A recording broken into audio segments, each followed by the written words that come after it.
Gilles, la truffe, c'est une histoire de famille. Vous cavez la rabasse, comme on dit en Provence, depuis votre enfance. Racontez-nous.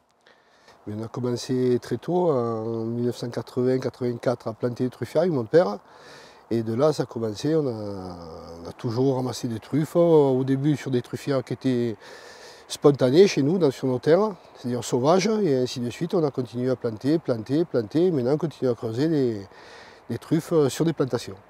Et l'aventure commence donc avec votre frère Roger. Quel chêne donne des truffes, Gilles? Est-ce que tous les chênes donnent des truffes ou pas? Beaucoup d'arbres, il n'y a pas que les chênes, il y a noisetiers, tilleuls, chênes, beaucoup de chênes.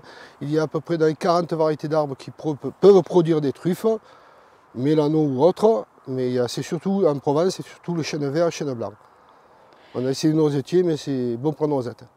Et la truffe qu'on trouve justement au pied de ces chênes verts ou chênes blancs, c'est une espèce locale ou C'est la truffe dite Tuber melanosporum. C'est la truffe noire du Périgord. Alors, on dit truffe noire du Périgord, mais elle ne vient pas du Périgord, elle vient du sud-est de la France. Le plus séché, donc on produit la truffe. Et donc voilà, après il peut arriver beaucoup de variétés. Il y a 32 variétés de truffes, ou 36, ça dépend qui c'est qui les compte. Mais nous, dans le sud-est, c'est surtout la truffe noire du Périgord. La truffe noire, l'anneau. Quand vous plantez un nouveau chêne, est-ce qu'il doit y avoir quelque chose de fait particulier autour de ce chêne pour qu'il donne des truffes? Et combien de temps après on récolte les premières? Alors, tous les arbres qui sont plantés sont mycorhizés, c'est-à-dire qu'on a apporté au niveau des racines de la mycélium de truffe. Et ensuite, voilà, il y a beaucoup de travail. Le griffonnage, la taille, l'arrosage, le débroussaillage, et j'en passe, surveiller les prédateurs à 2 pattes, 4 pattes.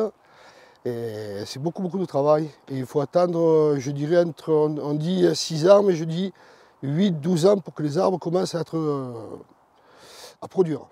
On peut produire avant, bien sûr, hein, mais il faut attendre quand même 8-10 ans. Oui. Côté traitement, on est d'accord qu'on est sur du 100% raisonné, voire rien du tout. Il n'y a rien du tout. Il n'y a que du travail manuel. Est-ce que vous pouvez nous expliquer combien de temps elle met en fait pour arriver à maturité et à peu près au niveau des saisons, comment ça se passe? La truffe née au mois de mai, juin, juillet, on appelle ça une truffette. Et juillet, août, septembre, elle va commencer à grossir. C'est pour ça que les pluies d'été sont très importantes.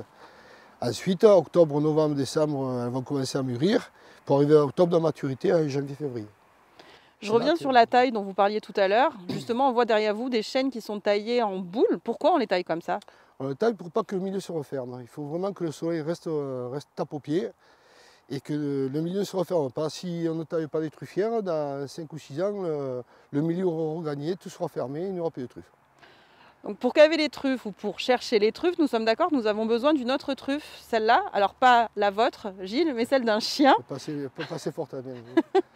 Ça ne suffit pas, en tout cas, il faut aussi celle d'un chien. Comment on dresse des chiens à devenir des chiens truffiers? Et est-ce que toutes les espèces, toutes les races de chiens peuvent être des chiens truffiers? Tous les chiens peuvent faire des truffes, chercher des truffes. Tous les chiens, toutes les variétés de chiens peuvent, même un petit caniche peut faire les truffes. Le tout, c'est qu'ils soient bien, comment dire, à la naissance, qu'ils sachent ce que c'est, qu'ils s'amusent avec, le faire travailler. Et si on ne fait pas assez travailler, il ne fera rien.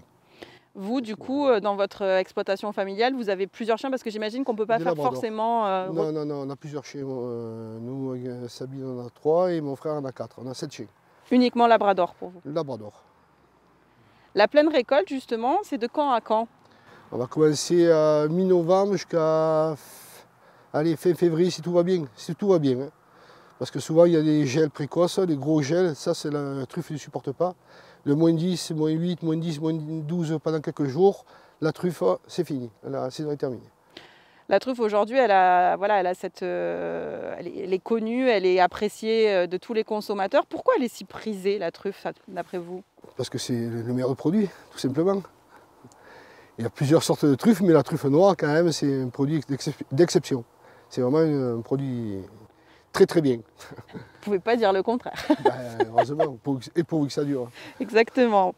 Un conseil de conservation et un conseil recette que vous pourriez nous donner, Gilles. Quand on a acheté justement la truffe, la famille Barbe à couleur paysanne, comment on la conserve? Pour la conserver, plus la saison va avancer, meilleure la conservation sera en la gardant comme ça, naturellement.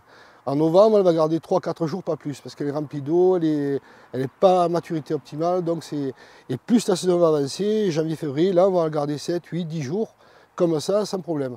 Après, sinon, il faut soit les congeler, soit les stériliser, mais c'est une autre démarche. Le mieux, c'est de manger frais. Après, bien sûr, il en faut pour toutes les saisons, donc il faut les congeler. Et vous, côté recette, comment vous trouvez qu'elle est le plus mise en valeur, la truffe? Grande question. Et la brouillade. La brouillade, c'est le top. Ou nature avec du pain et un peu d'huile et du sel dessus. Ça, c'est...